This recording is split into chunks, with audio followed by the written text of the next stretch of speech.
Behold, a new era of Padres baseball is officially upon us with the sale to new ownership officially going through. But are we sure that's a good thing?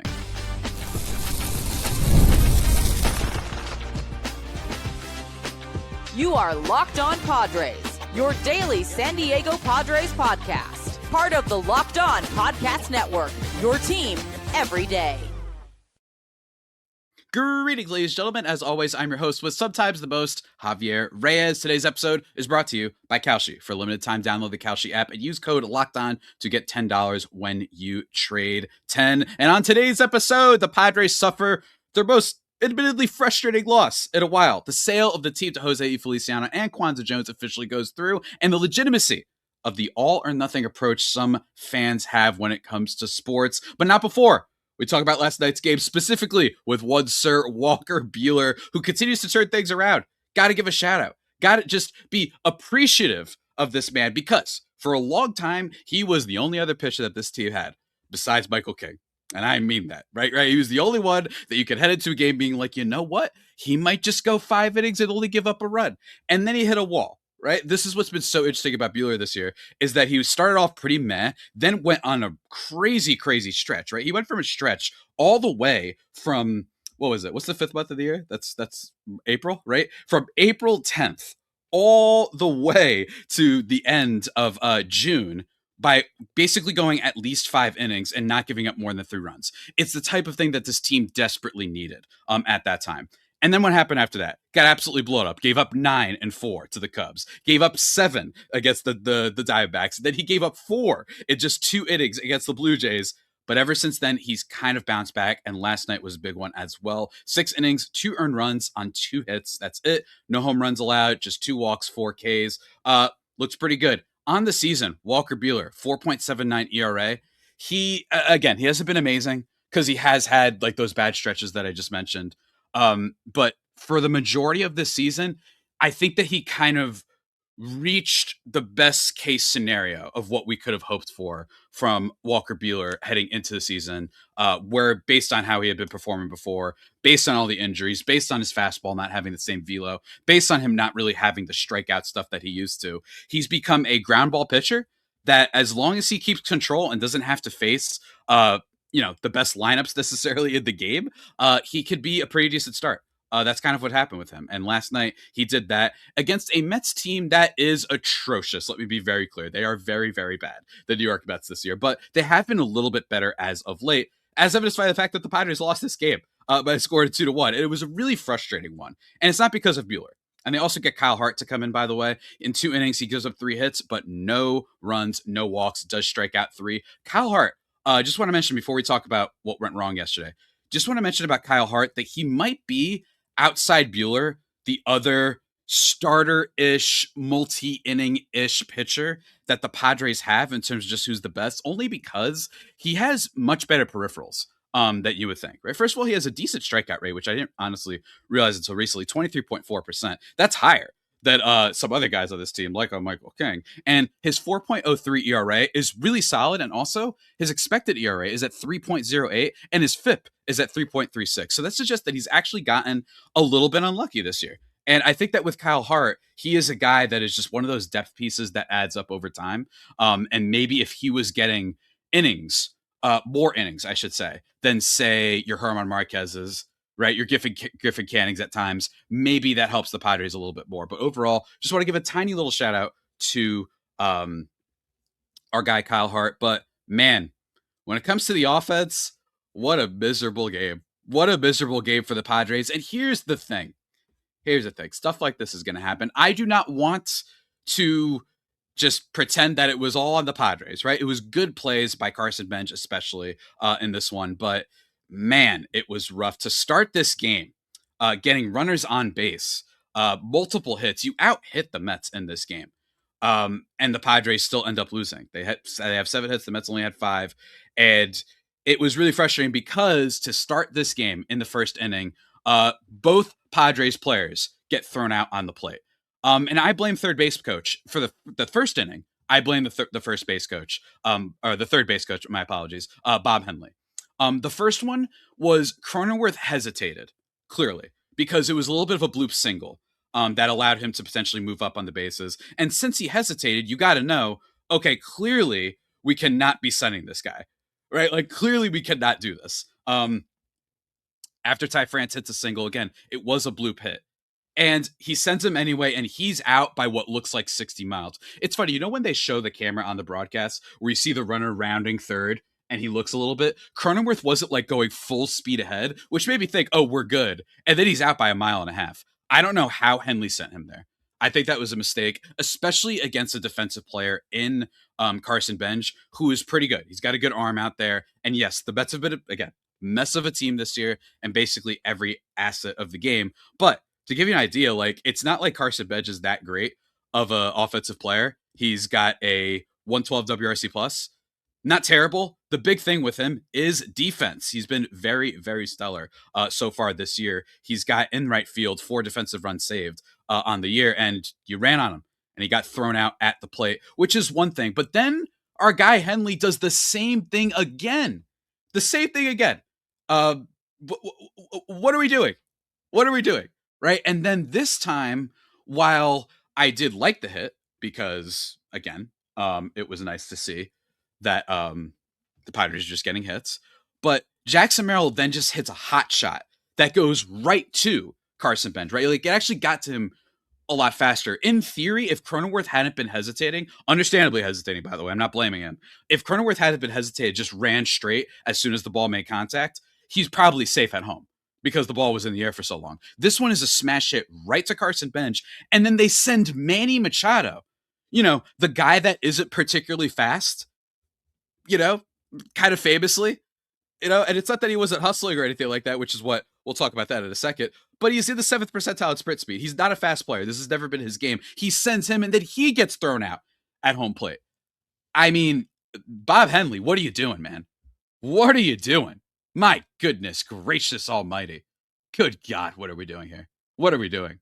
And then again, in the second inning, another hit for the Padres. Xander gets thrown out at home. I actually think the throw by the left fielder, I actually think that Xander Bogaerts was safe. And even the Mets broadcast, and their jerks that are on the broadcast there, even they were like, I don't know, on the replay it looks like he was safe. But of course, Craig Stammen and company, for some reason, didn't like wait to maybe challenge it. Maybe they figured it's too close of a play. And usually when it's close of a play, they usually uphold whatever was called on the field. Something that I mostly agree with for a litany of reasons that we don't have to get into right now.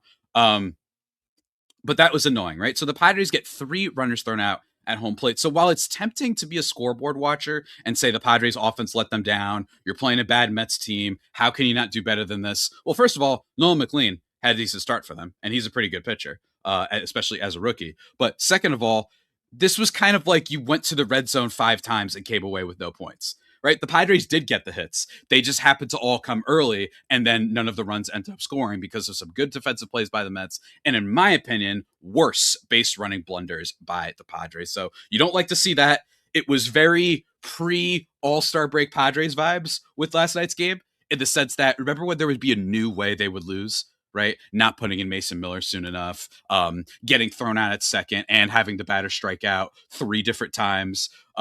Just a bunch of different errors. The Cronenworth error, right, against the Dodgers that leads to a grand slam.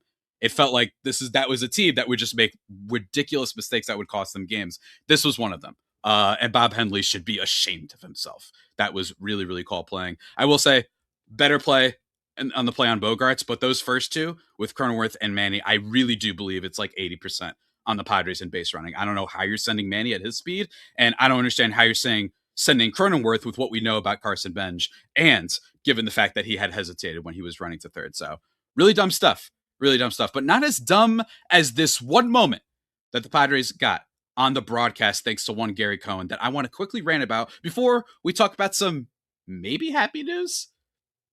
I think lukewarm news, because we don't know exactly how to feel about the sale. Or do we? Or should we? Well, I'll tell you all about that, guys, right after the break.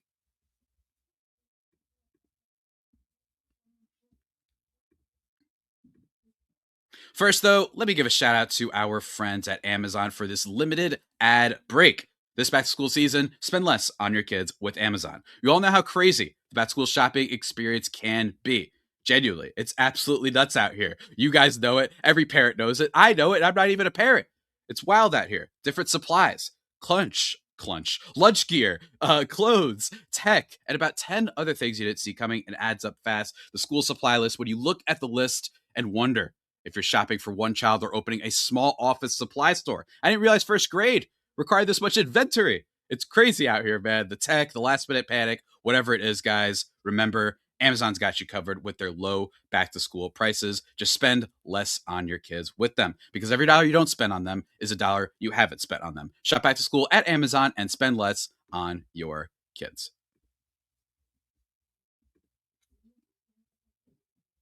And just like that, everybody, we're back here, Locked On Padres. Follow us wherever you get your podcast from. Follow me on Blue Sky, Javapeno, Javiipeno. If you'd like to chat on there. There was a moment in the broadcast last night when Gary Cohen mocked Manny Machado and mentioning, and it's a hit back to the mound, and Manny Machado declines to run it out. And this annoyed me way more than it should be. I'm trying to focus. As my girl Marita Mabry of the WNBA's Toronto Tempo said, right? I'm trying my best not to be rage baited these days. But I did get rage baited there. Gary Cohen bite me. Like, I am so sick of small market teams paying for the fact that people do not like to work for a living. And what I mean by that is they just look at whatever the national headline is, don't investigate any further, and then that's what they run with. And the reason I say that is because Manny Machado, those comments were like 20 years ago at this point, specifically 2019, before he signed with the Padres. And every visiting broadcast, they still bring it up, which is why he's getting booed at every single game. And they still try to run with, as we've talked about on this show many a time, they try to run with the whole dirty player thing, which he hasn't been since 2019. Now, don't get me wrong, young Manny was a menace out there, but he doesn't do anything. Why did they run with it? Because famously against the Dodgers, we had the nerve, the Padres, to get beer thrown at us by the opposing fans, and Manny Machado skipped the ball into the dugout. And then Dave Roberts made a big stink about it, and then admitted he intentionally made a big stink about it just to try and rev people up. And he was like, thank you, media, for helping me out. We know you guys love us and hate everybody else, and you kiss our asses. It's great. So all that stuff is really frustrating. And it was just that moment. And I'm like, we're really doing the Giant No Hustle thing? Hey, you know that, like, Manny Machado has played more games than most players in Major League Baseball since 2017, right? I don't understand why not running out a comebacker to the pitcher. I.e., he hit it right to the pitcher. You're not beating that. Right to the pitcher.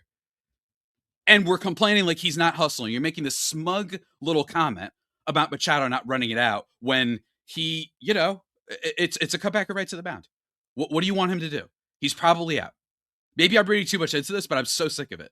Because I think, you know what's really cool? Oh, I'm sorry. The guy that smokes the ball 100 miles an hour at the shortstop isn't fully running it out because this is Major League Baseball and not softball or your intramural volo league, right? No, you're probably out. What I do like, though, and apparently this doesn't count as hustling, is the fact that Machado plays all the time. All the time. He's in the lineup all the time. But that doesn't count as hustle, apparently, because reasons. We'd rather have these other guys who get hurt constantly, like a Mike Trout, who run into the wall, all these different things, but he hustles. Cool. I also like the fact that you have to have a defensive replacement for him every 30 games because he's hurt. Really cool. Really cool. And by the way, remember when Tatis used to play recklessly and he got hurt all the time? Yeah. So I like availability.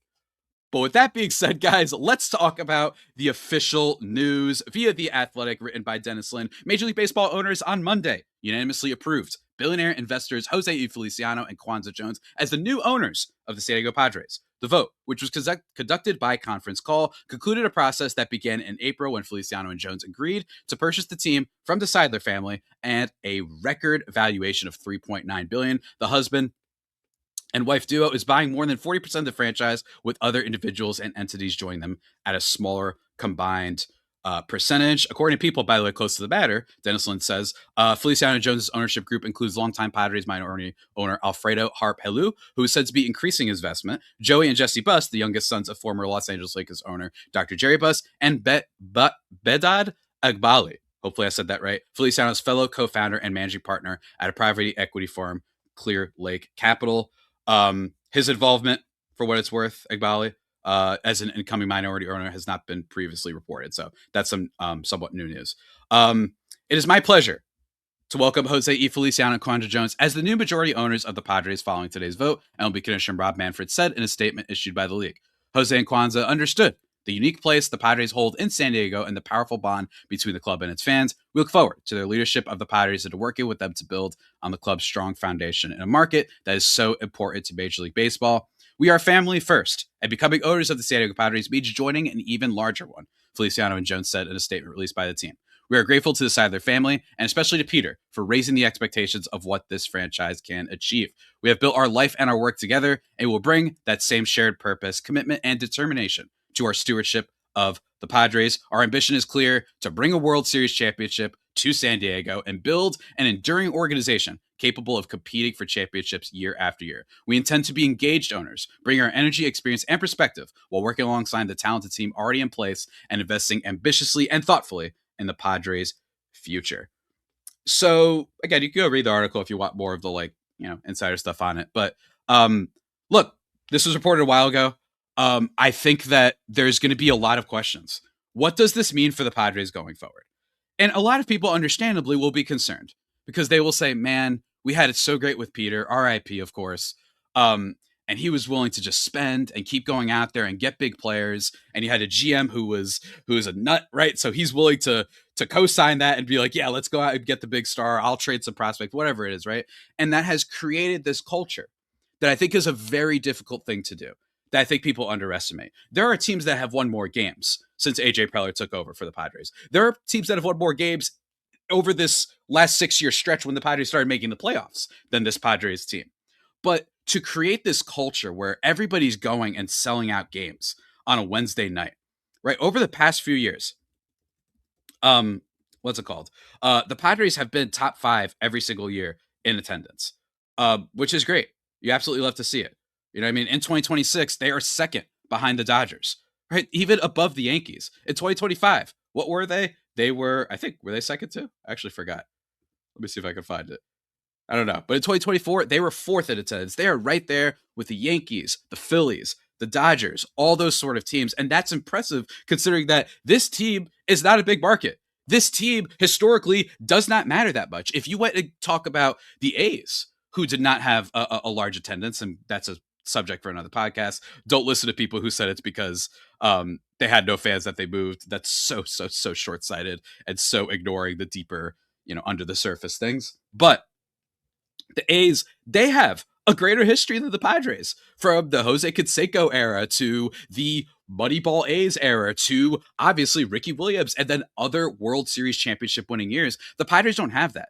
They basically had a nice stretch in the 80s where they were in the World Series, 84 to be exact, and a nice stretch during the late 90s where you had a little bit of the end of some other players' careers. You have Ken Caminiti, obviously Steve Finley, and all these guys. Ricky Henderson, actually, hilarious enough, is on one of those teams too. But for the most part, this has been a largely irrelevant team over the course of the history of baseball. Like, if you had to start eliminating teams because the aliens came down, they're like, we must erase your history. Like, the Padres are one of the teams that are on the short list. Not the main one necessarily, but they're one of the teams that you look at and say, well, it's not like they've done too much. And that's why I think it's so impressive what AJ Preller and company did. They built this up to get to the point where they are being sold for more money than what Steve Cohen paid for the Mets at $3.9 billion. Absolutely bonkers money, right? So people look at this and say, with all that being set up, I'm worried that someone's going to come in and try and downsize it. And I understand that. But I will say with Feliciano and Quandra Jones, in terms of just what we know, and I have no inside info, in terms of what we know about with Chelsea and all that stuff, my soccer friends who say, it's not that they don't spend money, right? And in baseball, that is such a big factor. Probably they're not doing it the best in soccer necessarily. But when it comes to baseball, spending a lot of money is really, really key. Despite what media pundits will tell you, how they love citing the Rays and the Guardians and the Brewers and these other teams who have good winning seasons. If you actually want to win it all and be consistently good and not have a stretch where, dang, our prospects didn't hit at the right time and we had to trade them, we weren't ready yet, time to go to a rebuild for another 5 years, like the Pirates, right?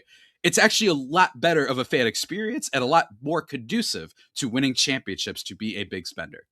So people might be wondering, well, that was so much money paid for this team. Are they going to downsize? Because I get it. People fear private equity. They fear all those sort of things that you come in and then just strip it for parts and you try and make it more profitable for you, and that's it. But to me, there's a couple things. Number one, I do like that Feliciano apparently has beef with another co-owner of Chelsea, who's a little bit of a Dodgers, has a Dodgers stake. I don't like that. You know what I mean? That might be a little bit of hope in there. But I think it's that. It's also the fear of, is AJ Preller going to be let go? People like bringing in new people when they buy the teams. That's just kind of how this works, right? Same goes for when you bring in a new coach or a new manager in other sports, and this one as well, that people like to clean house and bring in their own people. But I think that might depend on how the Padres do this year. And I think that overall, this team has been super competitive, and you've seen how much, at the very minimum, engagement and excitement AJ Preller has brought to this team. So I would think that he's probably safe. And the other thing is, to harken back to the whole, private equity and downsizing and all these different things, the worry about the budget, what's the payroll going to look like? I just think if they were going to come in and destroy a team and do all that and just be Bob Nutting of the Pirates, right? Why would you buy the Padres for that much? Why wouldn't you go and buy a team that costs less? Like maybe the White Sox, like the Minnesota Twins, who reportedly at times have been, flirting with the idea of selling. The Los Angeles Angels, right? Why would you go and buy this team? And why would you pay so much, given the fact that the big reason they got to this point of being so valuable, or at least being perceived as being this valuable based on what they paid for them? Why would you then, it just feels counterintuitive to then not do what made all the fans come out in the first place and have these record attendance sales where you're right there with those other teams like the Phillies, like the Yankees, like the Dodgers. I don't understand why you would do that. And instead just go and buy a cheaper team like Tampa, if you just really desperately wanted to get into baseball or whatever, and just say, hey, let's go chill over here and, make a profit somehow. I don't know how business works in the large way, but that's what I want to understand. So to me, I was listening to an interview a while ago on Ben and Woods, 97.3 The Fan in San Diego. I forgot who it was with exactly. I think it might have been AJ Casval, but don't quote me on that. And they were basically like, look, from what I understand, I think they had actually just like a Wall Street Journal article, right? They were like, look, maybe the days of spending bajillions and being top 3 in payroll are over. But I think that a steady top 10 payroll is probably what's going to occur in the future. And again, I always cite the stat, top 15 in payroll, that's what it takes. So that's okay. I don't think that it's a huge negative if you are just spending a good amount of money, not necessarily the most. I think that's totally fine. You don't need to spend, the Xander Bogaerts type contracts of the world. But you certainly don't want to be one of those teams like the Pirates who took until this year to finally sign a free agent to a contract that's more than 1 year. You don't want to be that. And in my opinion, from what I've seen, just reading the tea leaves, just looking at the facts that we have right now, I don't think that's likely to occur. But folks, before we continue talking a little bit more about the sale, I got to talk to you about our friends over at KALSHI. On KALSHI, America's #1 prediction market platform, you can trade on every single game.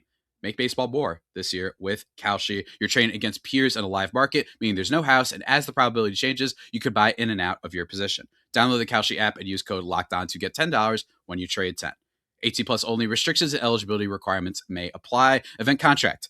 Trading involves risk and may not be suitable for all investors. KALSHI products are not available in all jurisdictions. Prices, values, and available markets may differ from those mentioned. For more information, see kalshi.com/regulatory. That's KALSHI, KALSHI. KALSHI, trade on anything. And just like that here, everybody, Locked On Padres, thriving and vibing. Remember to go follow the podcast wherever you get your podcasts from. Follow me on Blue Sky at Javipeno, JAVIIPENO. I also have that listed on the visual here if you're watching on YouTube. Be sure to go follow also on YouTube when my guy Big Jim Grease does the postcast after every game. But yeah, in terms of this sale, that's what I see. I really think that overall this could be a good thing. I think that just because you're not spending oodles and oodles of money like a Machado contract, as long as you're kind of in the ballpark in the game, I think that's a big deal. And I think that with some of the stars on this team, even if they wanted to start cutting payroll, I don't know how they would. What? You want to just eat right now all that money that's owed to Xander Bogaerts? Probably want to wait a few more years. You just get to eat all that money that's being sent to, Jake Cronenworth or whoever. I just don't see why that would change. Because again, I also think it would just really look bad. So the other thing is, even if things were to change, I don't think that they would change immediately. And I think that this offseason is going to be a huge, huge, huge question mark for the Padres to see how much they do have to spend. Will ownership be like, we're ready to make a splash, brother? Like, let's do this. I don't care what it is, right? Like, we'll see. Like, are they going to go in there and be like, you know what? Go sign, I don't know, Ryan Jeffers to a big deal. Go sign Yanda Diaz. Right, if you want a big, he has a vesting option though, so we'll see when that. Go side Jazz Chisholm. We want big players. Bo Bichette, he's probably not opting out, but what do they do exactly? Do they go out and get a huge starting pitcher like Tarek Skubal? Do they pay a lot of money and say, "Suck it, LA, we are the new dogs in town"? That could happen too. But I also think just as easily there could be minor decent contracts being signed for other decent players. Like maybe they just, depending on how they like Casey Mize, they extend him. Heading into the offseason. Maybe they give something to Jack Flaherty, Shane Bieber, Kevin Gausman, Freddie Peralta. There are other guys out there that I think could make sense for this Padres team to just help boost the back end of their rotation. Michael King is an opt-out as well. Like, I think that's totally fine. They don't have to do Skubal to prove that they have an intention to spend on this team, if that makes sense. They don't have to go for the top free agent. What they do have to do is not be like, another offseason where all we could get is reclamation projects like your Walker Buehlers, your Herman Marquez, your Kyle Harts, your Griffin Cannings, right? Your Lucas Giolito's. If that happens, maybe that would be a little bit concerning. But I don't see that. I think that this team is absolutely going to be in the market for some talent, and I think it's going to be a lot of fun. I really do. I think that we can hope for the best because there's no evidence as of right now, and I just don't understand why they would just get super cheap and do nothing. I don't personally see it. But again, we'll have to see. It's going to be a lot of fun. It's going to be the story of the offseason for sure. Maybe even one of the stories of the offseason, all of baseball. It's going to be out there, aside from the lockout. And let me tell you, speaking of the lockout, going to be very interesting. Going to be very interesting hearing the owners make the argument that owning a baseball team is just killing their pockets and it's not profitable when a team just got bought for $3.9 billion, which is more than what Steve Cohen spent for the New York Mets. New York, pretty big market last time I checked. So really curious to see how they're going to spin that. But last thing I want to talk about on today's episode, guys, is a mailbag question that we got the other day from my friend at Anime Gamer. I know that sounds like the most fake name to put in there, right? Like sounds like a name that I came up with right now to pretend I had a question, but I promise you that's not true. He says, as usual, don't get too high. We're at a high right now, but the dip is coming. More importantly, what the Padres do now isn't as big as what they do if they make the playoffs. It's almost assured that the road to the World Series will run through LA yet again. I agree. The Padres have only slayed the Dragon once and lost immediately afterward. True. This year is only a great year, capital G, for great he puts there, when the Padres lift the World Series trophy. If that doesn't happen, it's only a good year at best. Guys need to get on heaters in the playoffs, and guys need to lock in and lock down opposing lineups in the playoffs when it matters most. A repeat of the 2024 where the offense decides to go on vacation early and disappear would be an absolute disappointment. In particular, I think we need Tatis to go get on a mega heater, the type where he matches 5 home runs in 3 games like he did in 2021 versus the Dodgers. If the guys disappear again, like they did earlier this year during the playoffs, then what we are doing right now doesn't matter all that much in the long run. I agree for the most part with this analysis, but I want to hone in on the fact that you said it would just be a good year. And I want to just talk really quickly with everybody that, like, especially in baseball, where we talk about time and time again how rigged and messed up of a framework of a foundation it is to win in baseball, where money is just such a huge factor. I'm not saying it's not a factor in other sports. That's definitely not the case. But in baseball, it is just such a different experience when you are a fan of the Cincinnati Reds versus nowadays if you're a fan of the Padres, where one team, they have to just hope that every prospect hits, right? They have to hope that every prospect hits at the same time and they make the right trades and then maybe they could be a contender. The Padres, it's like, yeah, you need the prospects to hit, but then you could also go sign some guys to fill the holes. Other teams don't have that. And I think that it's really important as Padres fans, as someone who covers the Padres, I think it's important to look at this league where the Dodgers, for what it's worth, as much as if you put on ESPN, put on MLB Network, if you read national baseball writers, they will praise how glorious it is what the Dodgers are doing. They will try to downplay what Pete Crow Armstrong is doing and say center field defense doesn't matter and that Shohei hitting and pitching matters more because it's better because they all want to get a sit-down interview with him. That's never coming. It helps and benefits their careers. Whatever it is, yes, obviously this is a really broken system in baseball in a lot of ways. One that the Dodgers profit off of being broken, and they do it brilliantly, right? It's really commendable that they don't also just decide to sit there and count their oodles of cash or whatnot that they receive every year. Instead, they spend it. They put it into being a good product. But that means that I don't think that we should look at this season as World Series or bust. Because fundamentally, other teams like the Dodgers, like the Yankees, like, I don't know, like the Braves, those are teams that are always good and have always been good. They've always been contenders. They've always been in the national conversation when it comes to baseball discourse. With the Padres, this is new. So I think that we should alter our mindsets a little bit and just appreciate the good times that are rolling and just appreciate that they are at least a player now and how much more it means if they are to just win a World's playoff series, which, for the record, I love this line of slander when people show the Padres fans back in 2020 when they won their playoff series against the Cardinals, how everybody was dancing in the streets. Like, I get that it was a wild card series and that is in a vacuum an overreaction to a lot of other fan bases, but it isn't for the Padres because they really just very rarely are competitive. So I think that it's really important to not view this year as just World Series or bust, which I don't think that our commentator necessarily said. He said it would still be a good year, not a massive failure.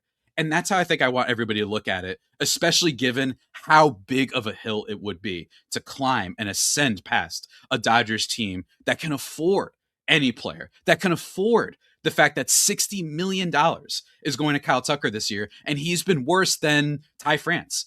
Heck, he's been worse than Luis Campusano, at least by wins above replacement. Defense isn't there. Base running isn't there. Power isn't there. Contact isn't there. Walks isn't there. He's been bad, and it doesn't really affect them. So it is a very difficult thing to overcome, which is why I think everyone should be like, hey, have fun. We'll see what happens. If the Padres end up making the playoffs and they play the Dodgers, be like, hey, got nothing to lose. We're still here. We're still a great team. And hopefully with this sale, it is a sign that we are at least going to just be a constant fixture in this sport for years to come going forward.